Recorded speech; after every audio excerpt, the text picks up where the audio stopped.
right? And when Kyle Shanahan left, Steve Sarkisian took his place, implemented, kept the same offense, and it didn't work out. Then he implemented his offense, kind of used combination of the whole offense in there. Got a little better, but ultimately did it work out for the best of them? And what happened? They departed. So you have to wait and see. You got to wait and see how the Jimmies and Joes do it before you start giving a guy credit based off his X's and O's. Being the biggest competitor, who was the person that got you revved up as far as cornerback to play against? It never really was about that for me. It was always my opponent was just an opponent. It was, for me, is what I saw on film, and each week was a different guy. And then I know you, like I said, competitor. I know you love your time in Carolina, but I've always said personally, when you got to Baltimore, I felt like you fit perfectly in that rivalry.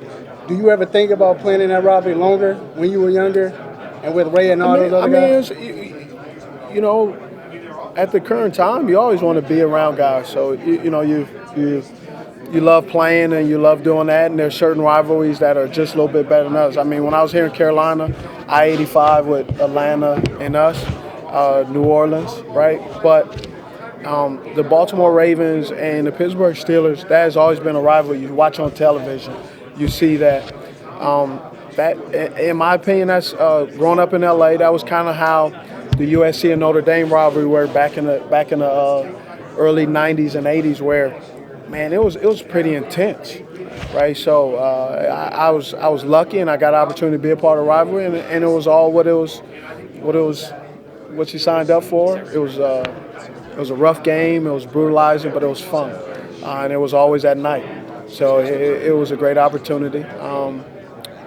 I would say that rivalry is equivalent to